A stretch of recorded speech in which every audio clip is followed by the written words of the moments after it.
Via Justiça de hoje analisa o panorama do judiciário brasileiro, em especial a situação em Minas Gerais.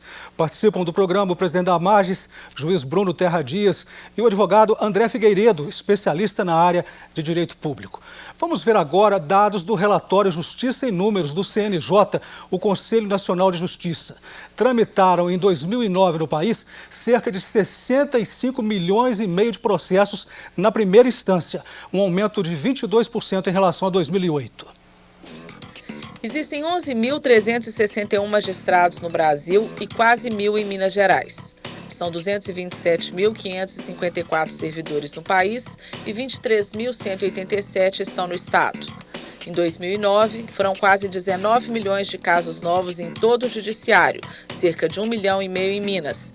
E o estado registrou mais de 2.600.000 casos pendentes de sentença. As despesas com a Justiça Estadual no Brasil atingiram 21 bilhões de reais, mais de 2 bilhões em Minas.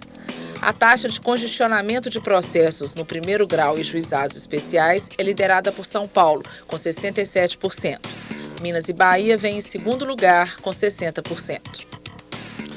Doutor Bruno, aqueles números ali, 21 bilhões de justiça estadual no Brasil como um todo, segundo o CNJ, representam 0,67% do PIB nacional, Produto Interno Bruto, que mede a riqueza do país. Como dimensionar isso?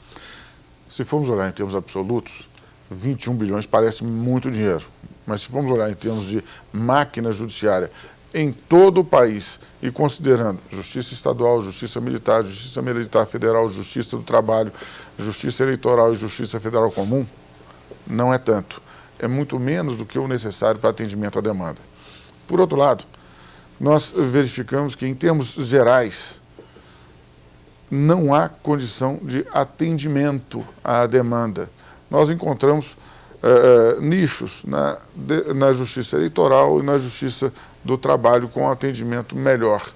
Mas, em termos de Justiça Estadual, a proporção de juízes para a população e a proporção de juízes, volume de processo, é extremamente desigual e não há ferramental, tecnológico e processual que permita o desafogo. Esse é o grande desafio do momento.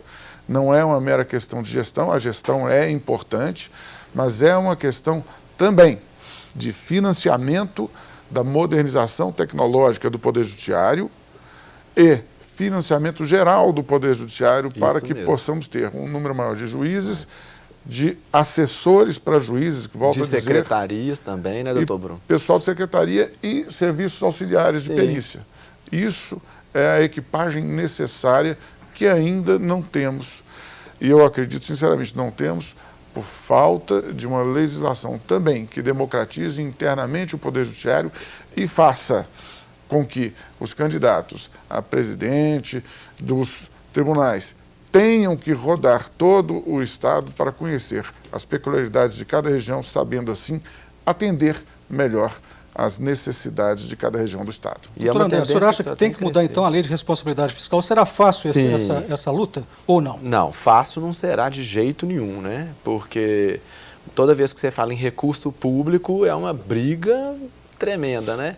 Mas eu acredito que seria o começo de uma solução, né? Porque se você destina para o Poder Judiciário uma parcela mais de dinheiro público, que vai resvalar no melhor atendimento, vai acabar trazendo o melhor atendimento à população que utiliza aquele serviço, né, que utiliza, né, da decisão do Poder Judiciário, eu acredito que a população vai agradar bastante disso, né? Doutor Bruno, o senhor acha que o Estado não está compreendendo bem o verdadeiro papel do Judiciário por essas situações que o senhor está relatando? Eu colocaria a questão em termos até mais amplos. O Estado, compreendendo municípios, estados, federados e a União, mas colocaria a própria cidadania. Por quê? É certo que com democracia o acesso ao judiciário é muito mais amplo. Porém, nós temos que lembrar que o judiciário foi feito para pacificar a sociedade.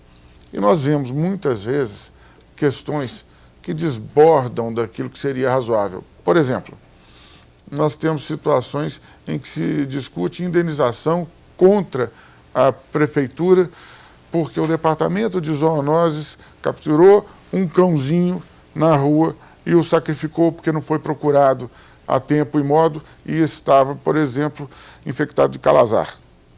Olha, não foi feito o judiciário para discutir esse tipo de coisa, né?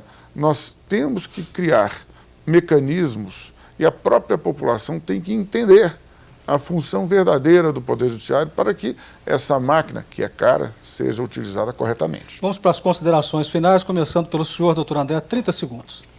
Não, eu espero que o Tribunal de Justiça de Minas Gerais, assim como os demais outros tribunais que aqui, né, militam aqui em Minas Gerais, eles consigam olhar, né, para a situação do cidadão que está realmente precisando de obter um provimento jurisdicional célere, eficaz, né?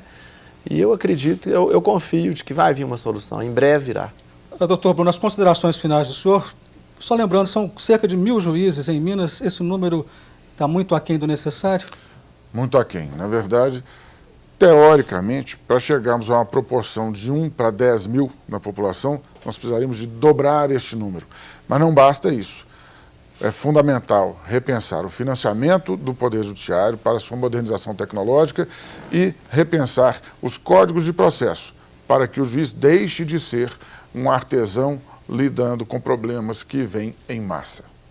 Muito obrigado ao senhor pela participação, ao senhor também, doutor André. Só antes de encerrar o programa, o doutor Bruno falou que 45 comarcas de Minas, de um total de 295, estão sem juízes titulares. Isso representa 16% das comarcas.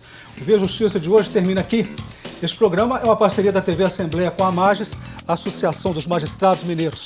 Suas críticas, perguntas e comentários, fale com a produção pelo telefone 31 3079 3454 ou pelos endereços eletrônicos tv@almg.gov.br ou viajustiça@mages.com.br. Até a próxima semana.